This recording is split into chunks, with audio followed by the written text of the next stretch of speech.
ാണ് scuba dance എന്ന് പറയുന്നത്. ഇതിലെന്താണ് കുഴപ്പം നിങ്ങൾ പറയുന്നത്? ഈ സ്കൂബ ഡാൻസ് ചെയ്യുമ്പോൾ കുട്ടികളിലുണ്ടാകുന്ന നോർമാലിറ്റീസ്, അതുപോലെ തന്നെ ഒരു ഹാപ്പി അല്ലാത്തൊരു മൈൻഡ്, അതുപോലെ തന്നെ ഒരു ഇൻവേർട്ടർ മീൻസ് നിങ്ങൾക്ക് അറിയാലോ, ഉള്ളിലോട്ട് വലിഞ്ഞിരിക്കുന്ന കുട്ടികൾക്ക് ഇതുപോലത്തെ ഡാൻസും ഇതുപോലെ പാട്ടൊക്കെ കേൾക്കുമ്പോൾ അവർക്ക് കുറച്ച് ആയാസം ജീവിതത്തിൽ.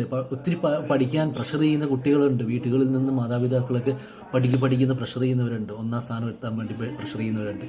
അങ്ങനെയുള്ള കുട്ടികളുണ്ട്. ഒത്തിരി മാനസിക പ്രശ്നങ്ങൾ വീടുകളിൽ അനുഭവിക്കുന്ന കുട്ടികളുണ്ട്.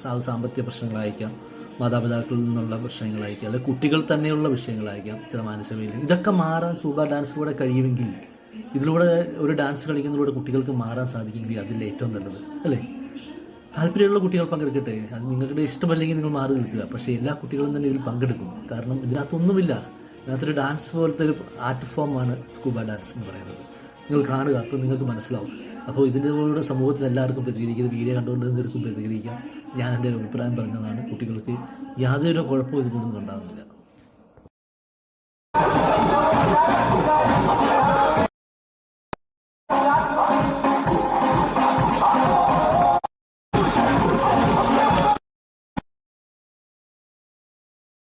ഹലോ, നമ്മൾ എന്നും സുംബ ഒരു സോങ് ഇട്ടിട്ട് അതിന്റെ കൂടെ സ്റ്റെപ്സ് ചെയ്യലല്ല ചെയ്യാറ്. ഇന്ന് നമുക്ക് ഡിഫറെന്റ് ആയിട്ട് നടന്നിട്ട് ഫുൾ വാക്കിംഗ് എക്സസൈസ് ചെയ്യാം. ഇതെന്തിനാന്ന് വെച്ചിട്ടുണ്ടെങ്കിൽ എല്ലാ മടിയന്മാർക്കും മടിച്ച്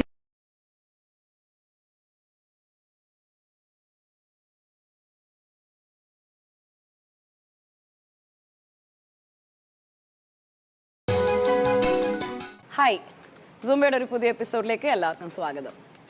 നമ്മൾ പലപ്പോഴും ഒരു സൂംബ ക്ലാസ്സിലേക്ക് പോകുമ്പോൾ അതുകൊണ്ട് കാലിന്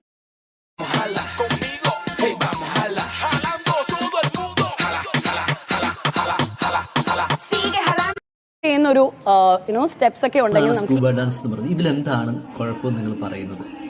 ഈ സ്കൂബ ഡാൻസ് ചെയ്യുമ്പോൾ കുട്ടികളിലുണ്ടാകുന്ന നോർമാലിറ്റീസ്, അതുപോലെ തന്നെ ഒരു ഹാപ്പി അല്ലാത്തൊരു മൈൻഡ്, അതുപോലെ തന്നെ ഒരു ഇൻവേർട്ടർ മീൻസ് നിങ്ങൾക്ക് അറിയാലോ, ഉള്ളിലോട്ട് വലിഞ്ഞിരിക്കുന്ന കുട്ടികൾക്ക് ഇതുപോലത്തെ ഡാൻസും ഇതുപോലെ പാട്ടൊക്കെ കേൾക്കുമ്പോൾ അവർക്ക് കുറച്ച് ആയാസം ജീവിതത്തിൽ. ഒത്തിരി പഠിക്കാൻ പ്രഷർ ചെയ്യുന്ന കുട്ടികളുണ്ട്, വീട്ടുകളിൽ നിന്ന് മാതാപിതാക്കളൊക്കെ പഠിക്കുന്ന പ്രഷർ ചെയ്യുന്നവരുണ്ട്, ഒന്നാം സ്ഥാനം എത്താൻ വേണ്ടി പ്രഷർ ചെയ്യുന്നവരുണ്ട്. അങ്ങനെയുള്ള കുട്ടികളുണ്ട്. ഒത്തിരി മാനസിക പ്രശ്നങ്ങൾ വീടുകളിൽ അനുഭവിക്കുന്ന കുട്ടികളുണ്ട്. സാമ്പത്തിക പ്രശ്നങ്ങളായിരിക്കാം, മാതാപിതാക്കളിൽ നിന്നുള്ള പ്രശ്നങ്ങളായിരിക്കാം, അല്ലെങ്കിൽ കുട്ടികൾ തന്നെയുള്ള വിഷയങ്ങളായിരിക്കാം, ചില മാനസിക. ഇതൊക്കെ മാറാൻ സൂപ്പർ ഡാൻസിലൂടെ കഴിയുമെങ്കിൽ, ഇതിലൂടെ ഒരു ഡാൻസ് കളിക്കുന്നതിലൂടെ കുട്ടികൾക്ക് മാറാൻ സാധിക്കുമെങ്കിൽ അതിൽ ഏറ്റവും നല്ലത് അല്ലേ? താല്പര്യമുള്ള കുട്ടികൾ പങ്കെടുക്കട്ടെ. അത് നിങ്ങളുടെ ഇഷ്ടമല്ലെങ്കിൽ നിങ്ങൾ മാറി നിൽക്കുക. പക്ഷേ എല്ലാ കുട്ടികളും തന്നെ ഇതിൽ പങ്കെടുക്കും. കാരണം ഇതിനകത്തൊന്നുമില്ല. ഇതിനകത്തൊരു ഡാൻസ് പോലത്തെ ഒരു ആർട്ട് ഫോമാണ് സ്കൂബ ഡാൻസ് എന്ന് പറയുന്നത്. നിങ്ങൾ കാണുക, അപ്പോൾ